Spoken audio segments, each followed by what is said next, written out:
Welcome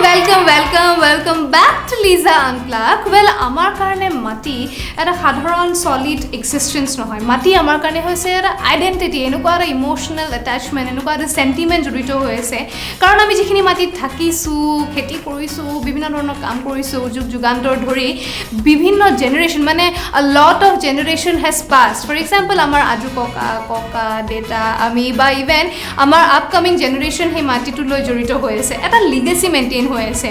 এতিয়া আমি যদি চাও আজু ককাৰ সময়ত যেতিয়া আমি হে মাটিটো লৈ মানে জড়িত হৈছে বা আৰম্ভ হৈছিলে সেইখিনি সময়ত পপুলেশন বহুত যথেষ্ট কম আছিল আৰু ভাৰ্বাল অৰিয়েন্টেশনটো বেছি আছিল যে এইখিনি মোৰ মাটি এইখিনি তোৰ মাটি এইখিনি তোৰ মাটি পপুলেশন আছিল ডিমান্ড কম আছিল মাটি কিনা বেচা কামটো একদমই কম আছিল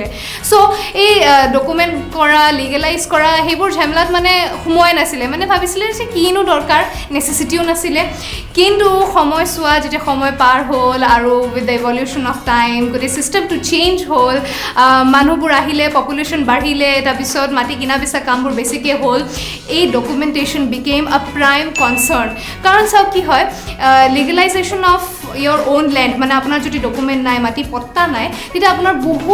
বহুত ইনসিকিউৰিটিজ হৈ যায় ইনসিকিউৰিটিজ ইন দ্য সেন্স কি আপুনি ইনফ্যাক্ট লাইটৰ বিল বনাব নোৱাৰে তাৰ পিছত বহুত স্কলাৰশিপ স্কিমছৰ পৰা ডিপ্ৰাইভড হৈ থাকে কিছুমান স্কিমছ আপুনি এপ্লাই কৰিব নোৱাৰে কাৰণ আপোনাৰ মাটি পট্টা নাই তাৰ পিছত বহুত ধৰণৰ সাবসিডিজ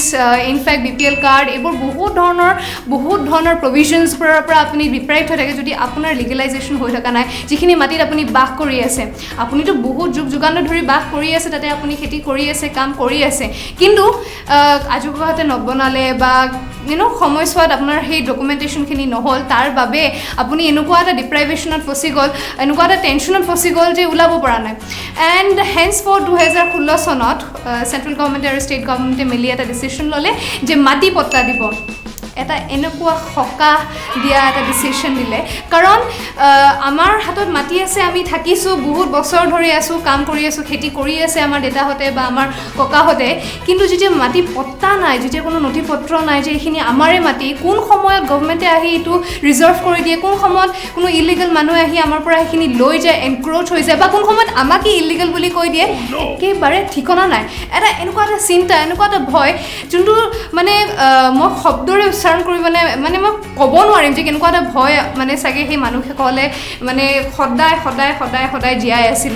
আৰু সেই ভয়টোৰ পৰা মুক্ত কৰি দিলে যেতিয়া মাটি পট্টাখিনি দিয়া হ'ল সেই লিগেসিটো মেইনটেইন হ'ল সেই সকলো মানুহখিনি যাৰ মাটি পট্টা নাছিল ইনফ্যাক্ট এপ্ৰক্সিমেটলি নিয়াৰবাই 3.5 লাখ মানুহে অলৰেডি মাটি পট্টা পাইছে এণ্ড ইজন্ট দ্যাট এমেজিং এটা এনেকুৱা এটা ভয়ৰ পৰা মুক্ত পাইছে এনেকুৱা এটা ইনসিকিউৰিটিৰ পৰা মুক্ত পাইছে সেই সকলো মানুহে এতিয়া বহুতখিনি কাম বহুতখিনি প্ৰভিজন পাব বহুতখিনি সাবসিডিজ এপ্লাই কৰিব পাৰিব তেখেতসকলৰ মাটি আছে কিন্তু ডকুমেন্টছ নাছিল এতিয়া ডকুমেন্টছ আছে এণ্ড অৰ্থাৎ they have a solution to all their problems and this was one of the most major and important thing that or important step that was taken কাৰণ আমি যদি এনি টাইম ভয়তে জিয়া থাকো আমাৰ নিজৰ মাটিখিনিক লৈ যদি আমি এনি টাইম চিন্তাত থাকো ভয়ত থাকো আৰু যদি আমি নিজৰ মাটিখিনি লৈ আমি যিখিনি ফেসিলিটিজ দিয়া হৈ আছে আমাৰ স্কিমছ প্ৰভাইড কৰি আছে সেইখিনি যদি আমি নাপাওঁ তে কেনেকৈ হ'ব আৰু এই সলিউশন যোনটো মাটি পট্টা দিয়া হ'ল নিজৰ মানুহখিনিক ইন্ডিজিনিয়াছ মানুহখিনিক নিজৰ মাটিখিনি দিয়া হ'ল the thing that they deserve this was one of the major initiative and kudos to you guys আৰু congratulations যিখিনি মানুহ অলৰেডি পাইছে মই ইনফৰমেশনটো পোৱাৰ লগে লগে মই এজ ইউজুৱেল যোনটো মই সিৰিয়াসলি আগতেও কৈছো আগৰ এপিসোডত সিৰিয়াসলি লৈছো বুলি সেইকাৰণে লগালগ আহি গলো ক'বলৈ লভ পাম in the next episode bye